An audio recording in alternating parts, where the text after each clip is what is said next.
होने वाला दामाद और सास जब दोनों भाग गए घर छोड़ के, तो भाई साहब सब लोग चिंता में पड़ गए कि लड़की की शादी पड़ी है और लड़की के हस्बैंड को सास ही लेके भाग गई। भाई साहब बहुत ज्यादा मतलब कि इस बात का चिंता हो जाता है, लेकिन भाई साहब पता नहीं चल पाता है कि आखिरकार ये दोनों गए कहाँ। लेकिन भाई साहब प्रशासन जो है इनके पीछे लग जाता है, ये सब मोबाइल स्विच ऑफ करके रखे होते हैं, लेकिन बाद में जब मोबाइल खोलते हैं तो भाई साहब पता चलता है आखिरकार ये सब मिले कहाँ। चलिए भाई साहब पूरी कहानी को बताते हैं। इसके पहले अगर आप लोग हमारे यूट्यूब चैनल पर नए हैं, चैनल को सब्सक्राइब कर लीजिए, अगर फेसबुक है पेज फॉलो कीजिए। चलिए पूरी घटना को बता देते हैं। भाई साहब आज से 3 दिन पहले एक खबर हमने आपको बताया था कि होने वाले दामाद को उसकी सास ने लेकर भाग गई। हाँ, ये खबर हमने आपको बताया था कि 16 अप्रैल को शादी थी और लड़की अपने दूल्हे का इंतजार कर रही थी। पूरा गांव समाज 16 अप्रैल को शादी का इंतजार कर रहा था, लेकिन इसी बीच में भाई साहब लड़की की मां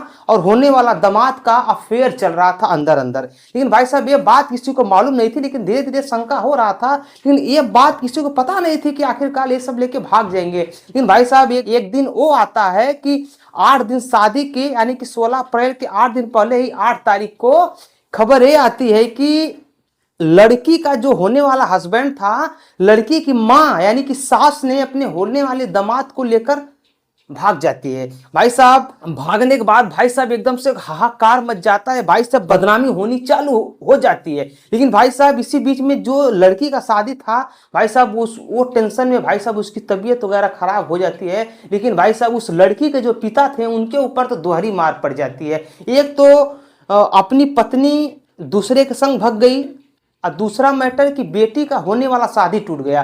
भाई साहब आप लोग यही सोच लीजिए कि जिस शादी को 8 दिन ही बचे होंगे, वो इंसान कितनी की तैयारी कर लिया होगा। भाई साहब यहाँ पे शादी की पूरी तैयारी हो चुकी थी, लेकिन किसको पता था कि बेटी का घर उसकी माँ ही उजाड़ देगी। भाई साहब सबसे बड़ी प्रॉब्लम तो यहाँ आ गई कि वो जो माँ भागी है, वो अपने बेटी का जो शादी में गहना लगने वाला था उसको भी लेकर भाग गई, अपना भी गहना लेके चली गई, और 3.5 लाख रुपया जो शादी के लिए कैश रखा था वो कैश भी लेके चली गई अपने दामाद के साथ में।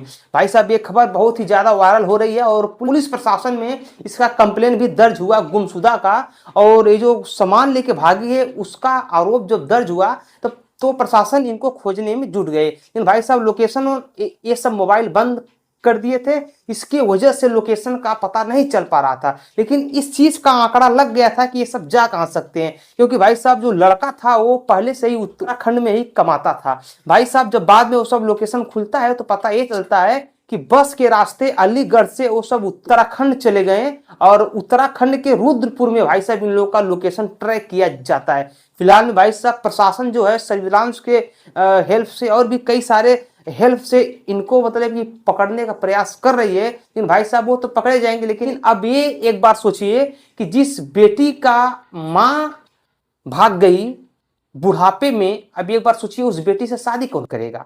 जो भी बंदा आएगा जब ये सुनेगा कि इसकी माँ भाई साहब बुढ़ापा में होने वाले दामाद को लेके भाग गई, तो भाई साहब उस बेटी के ऊपर क्या मतलब उस बेटी से कौन शादी करेगा। सब लोग यही बोलेगा ना कि भाई साहब जिसकी माँ बुढ़ापे में भाग गई तो उसकी बेटी का चरित्र कैसा होगा। भाई साहब तमाम प्रकार की अंगुलियां उठेंगी।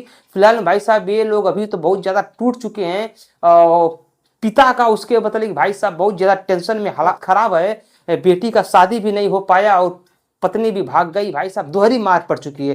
फिलहाल भाई साहब इन लोगों का लोकेशन ट्रैक हो चुका है, ये सब अभी सब गिरफ्तार नहीं हो पाए हैं, लेकिन जब भी गिरफ्तार होते हैं जो भी नया सूचना आएगा हम आपको जरूर बताएंगे।